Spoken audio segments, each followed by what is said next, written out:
Hey guys, BigAnf here, and today, welcome to the first episode of BigAnf Reviews. Today, we're going to be reviewing Super Mario Kart, because I ran out of ideas, so I'm just going to do this. Anyway, let's get started. Alright, I'm assuming it's like every other Mario Kart. I'm going to press Grand Prix, 50cc. Hang on, where's 150cc? Whatever, I'm playing as Toad.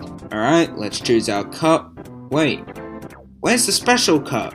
And we're off with, why is there two screens? This isn't made for DS, you know. The game is actually pretty good. The controls are solid, the music is solid, the graphics are solid, the character sprites are solid, the drifting is odd. It's an all-round solid game.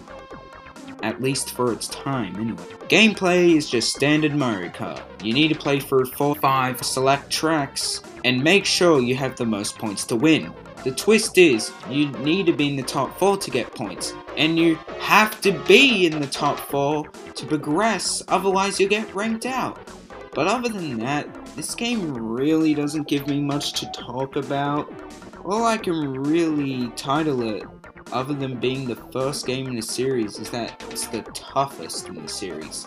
It turns out you need to unlock the special cups by getting the gold on all 100cc tracks to unlock it. It's not just any gold, it's the gold. It's as if it's the only gold you need to know about. Beating the special cup results in you unlocking 150cc. With this game's aggressive AI and tough as nails tracks, it's not easy. First of all, why do the other characters have these items I can't use? Bowser, for example, throws fireballs, but when I play as Bowser, I get stuck with the same old items I have with every other character. And second of all, you lose coins by running into other cars, and when you run out of coins and you hit another car, you all of a sudden stop in place, leaving you vulnerable. What? That's fair. I have certain issues with the game that kinda ruin it from being a good game nowadays, because most of these issues kinda make the game less fun. I know it's the first in the series, and it's pretty much the game where Nintendo built their improvements around in future Mario Kart games. It's a good starting place. Better than where other games started from, at least. If you're one of those people, good for you. Go ahead, like the game. But I think it just doesn't age that well. Final words? You're better off playing any other game in the series. This video may contain spoilers. If you haven't watched the show, I suggest you at least have enough knowledge about it before watching this video. Hello everybody, my name is BigAnf3, and today I'm going to review an anime. The one we're talking about today is probably considered one of the best, if not the best, animes in the current decade. It's the one and the only. You just read the title, didn't it? It's Attack on Titan. I'm going to review the first season of the show, mostly because I just finished watching the first season of the show, and it's really good. In fact, it's one of the best Season 1s I've ever seen. Season 1 of AOT has 2 intros and 2 outros. I prefer the first intro and outro over the second ones, mostly because, well...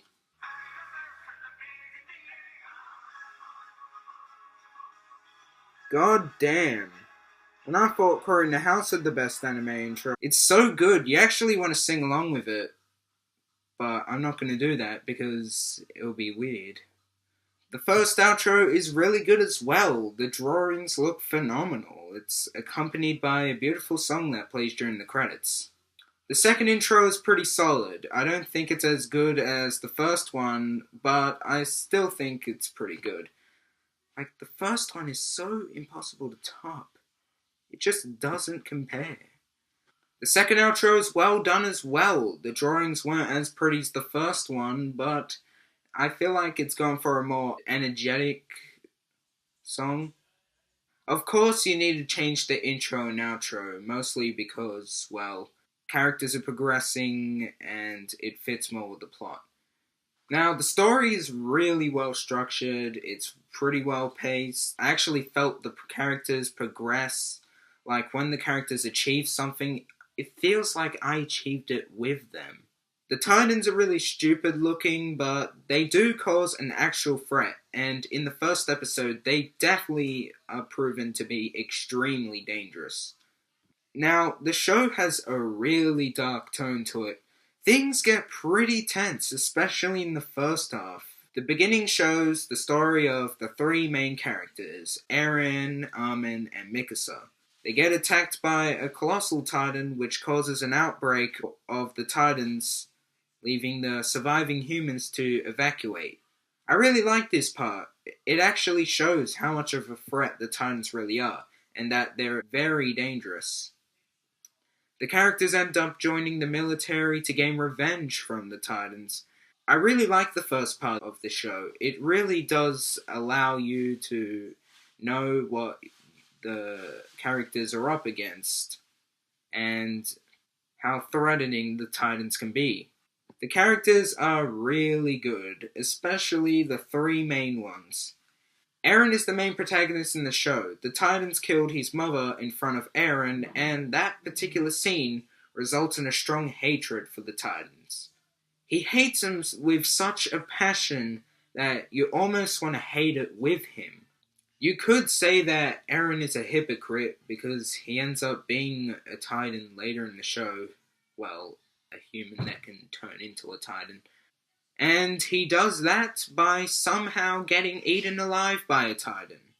The scene where Eren gets eaten by the Titan is by far the most brutal, dark, and depressing scene of the season.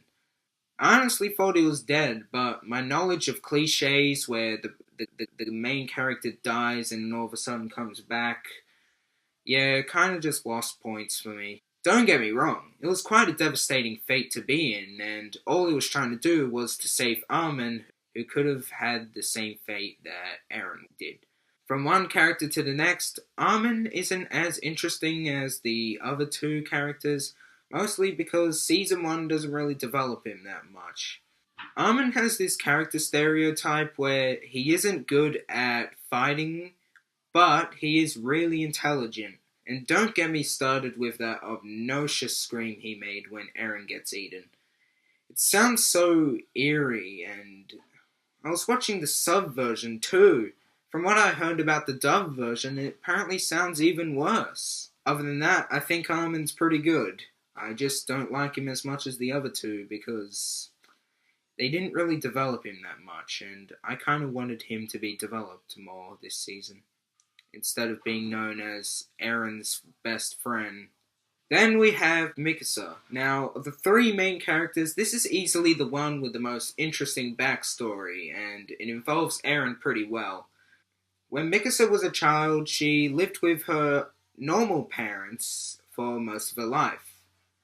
Then, there was a few people that saw her as this valuable person that they can use for a certain benefit. In order to get them, they end up killing both of her parents and pretty much put her into hostage. Dr. Jaeger, who is Mikasa's doctor, stops by and brings his son with him. And guess who his son is? It's Eren. Eren is instructed by his father to see who's home.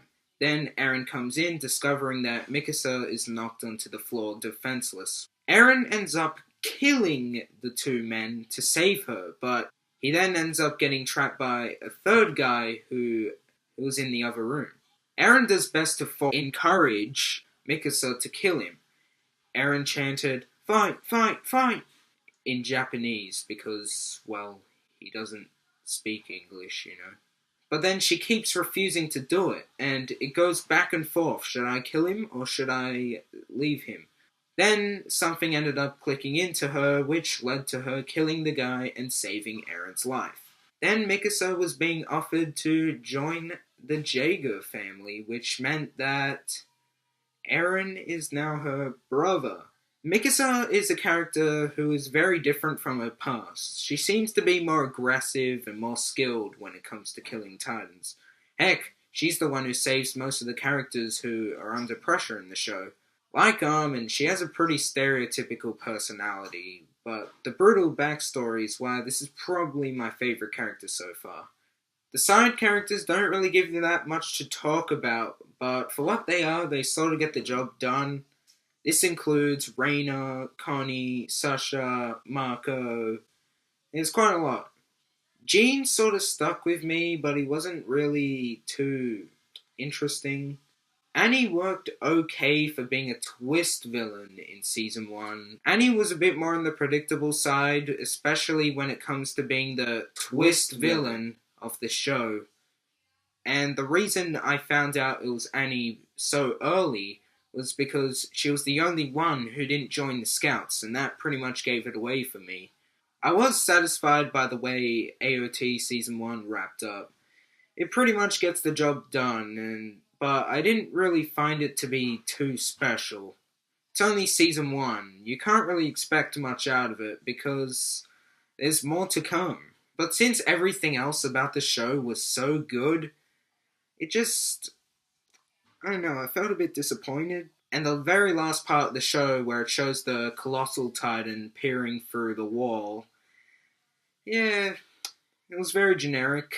Majority of the episodes follow the story very well, but then you have episode 24, Compassion. The episode switches between a meeting with the Scouts and what is happening in Stohus. The meeting should have been done in one whole section of the episode instead of being spread out throughout the episode, because it's just pretty confusing. It's like the characters are in the meeting and then all of a sudden they're in Stohus trying to dodge the female Titan, which is Annie, by the way. It was so confusing to me that it was the only episode that I ended up watching several times just to get an understanding of what was going on. Overall, Attack on Titan's first season was really good. Probably the best Season 1 I've ever seen. I just thought it fell a bit short in some places, especially around the ending. It definitely has a lot of potential for Season 1, and I cannot wait to watch Season 2 and 3 to see any more surprises they have in store. Attack on Titan Season 1 gets 4.5 out of 5. See you later. This video may contain spoilers. I'm just letting you know because, well, yeah. Sword Art Online is one of the most popular animes of all time. It is a cool concept which obviously stuck with many people, including myself. However, I don't think this show clearly deserves the praise it gets from many people who've seen it, for several reasons that I'm going to talk about in this review. Ladies and gentlemen, let's see why Sword Art Online is overrated. Did you just say my show is overrated? How dare you? Oh wow, it's Kirito. What's that thing on you? Oh, this thing? Oh, it's a fidget spinner. I've always wore one. Wait, what? Let me see that again. Oh yeah, I forgot. Alright, let's get started. I gotta say, SAO does have a pretty promising start. Episode 1 and 2 is really good, in my opinion. I like them. And the intro is catchy as hell and definitely a blast to listen to.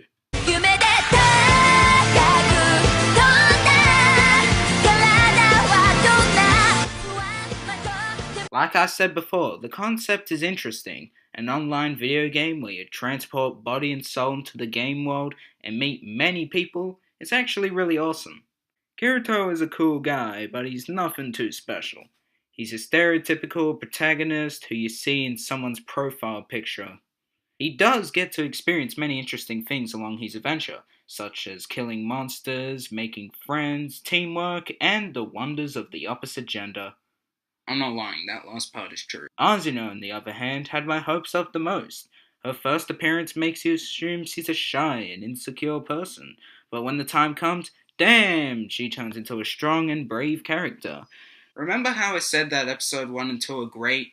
Well, too bad the rest of the show couldn't live up to them. The biggest problem I have with this show is useless character development. Characters who appear in an episode or two, you get interested in them for a little bit, and all of a sudden, they're completely gone. Episode 4 can be described in this one picture. A useless character that doesn't have anything to do with the plot. The more you watch this show, the more strange things start to happen. Things get real awkward at times. Like this. Wait, what's she doing? Oh, I don't like where this is going. Alright. I've seen enough. Kirito, you should know that you shouldn't spy on women. Wait, why should she even do that? Why does she do it directly in front of him? After that weird thing, Kirito and Asuna get married in the game, and then they adopt a kid they find in the forest.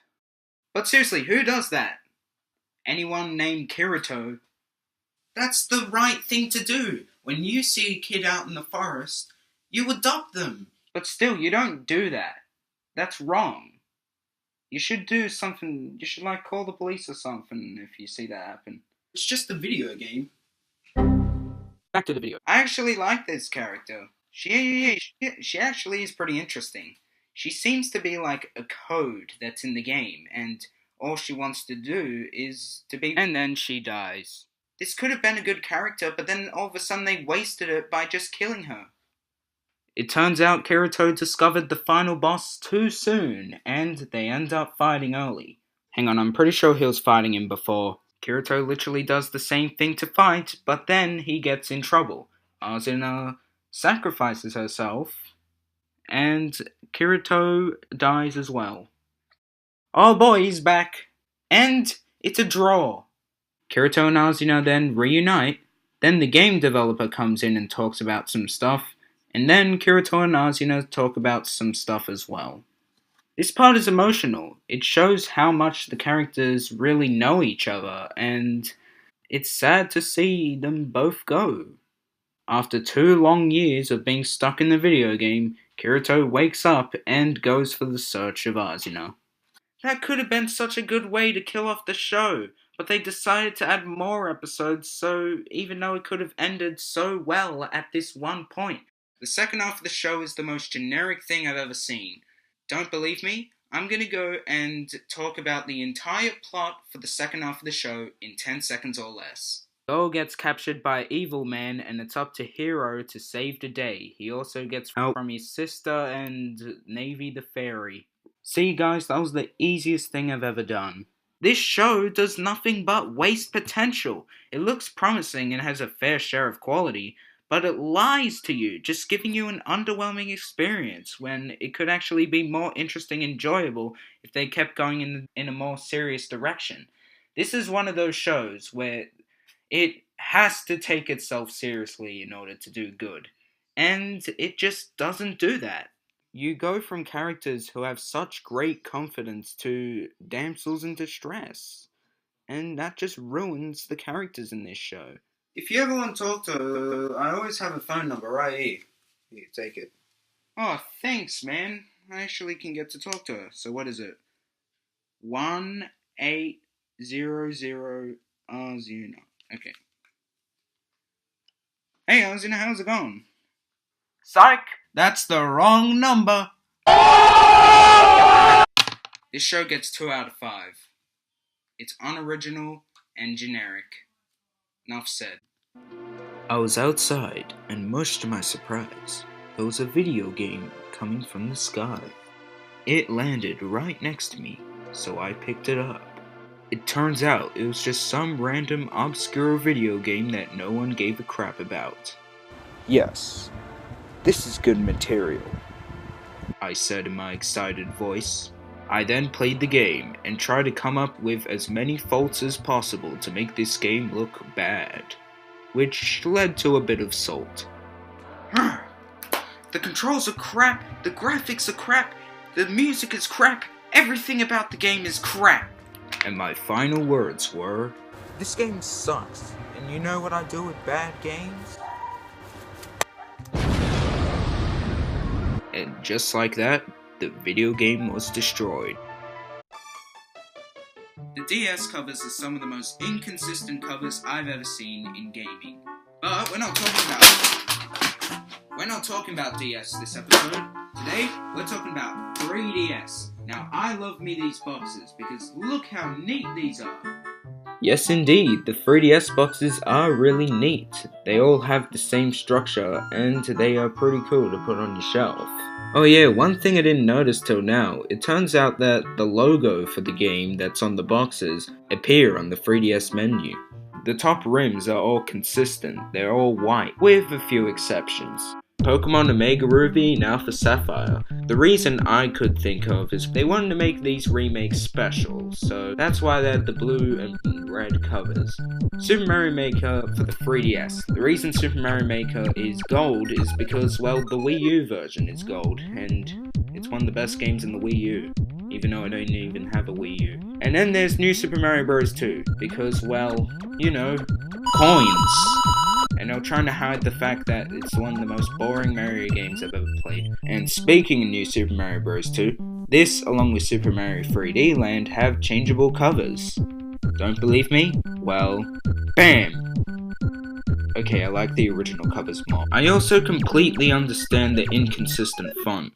New Super Mario Bros. 2 and Super Mario 3D Land, their titles are stacked onto each other. But we have troublemakers like Sonic Boom, who seem to make their titles go Sonic Boom Shaky Camera. Man, the spine for this game is more confusing than the development. Now that we talked about a couple of 3DS boxes, I guess we can start talking about one of my favorites. Here are my top 3 favorite 3DS covers. Number 3, Mario Kart 7. Now, I like this cover. It shows you the gimmick and it shows that it's Mario Kart. Number 2 is Super Smash Bros. And wow, all the characters are more energized than ever in this compared to the previous entries. But personally, I think Brawl is a better cover. Number 1 is Luigi's Mansion 2.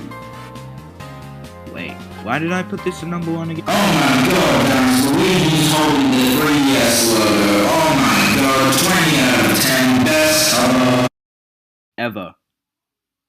I'm speechless. I hope you enjoyed the last episode of BigAnf3. It was actually pretty good. That last video you made was not good enough.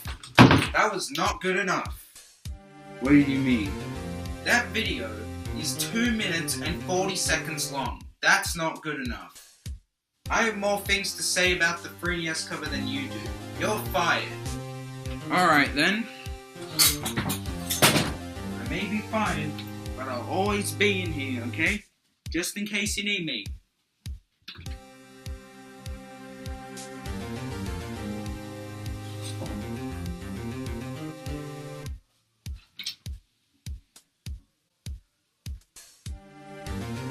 He's gone.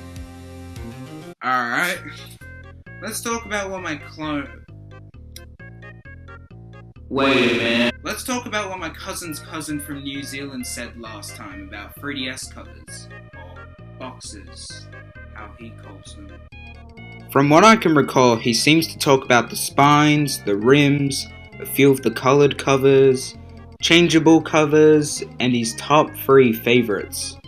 I personally agree with everything he said in that video, but that list, yeah, I like the games for better reasons. So here, I'm going to make a part 2 of a look back at 3DS covers. These things are tough to open, you gotta pull them with force. And you're welcomed with the game and the manual. More in the manual later. Closing this isn't as easy as opening it, because sometimes they end up getting stuck. It's so satisfying to just open and close them because it has such a loud click. I can make my own marching band out of this. Alright, the manual. Look at this. What even is this? Is this a trend made back in 2011? If you want a better manual, you have to select the manual option in the DS menu. And there's even a part where it shows Mario's moves. So pretty much, this piece of paper is useless. It's kinda hard to imagine what idiot would need this. Okay, so how do I control Mario again? Oh, I gotta look in the manual. Okay, it says to move by doing this. Oh wow, he moves.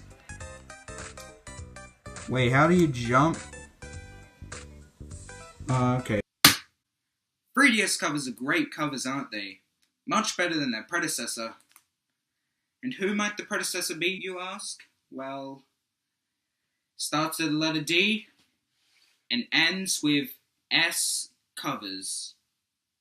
DS covers, if you don't know what I mean. DS covers are the complete opposite of what my cousin said about 3DS covers. Look at this. Clearly, look at this. I personally like the covers for New Super Mario Bros., but as you can see, it's not that consistent. The PS3 had better consistency than this. Well, at least they have the better manuals. And also, you can store GameCube, you can store Game Boy Advance covers, you can store Game Boy Advance along with Nintendo DS games, so this is pretty mad. But still, these are consistent, you know what I mean? Consistent. Anyway, guys, I'll see you next time. You legends.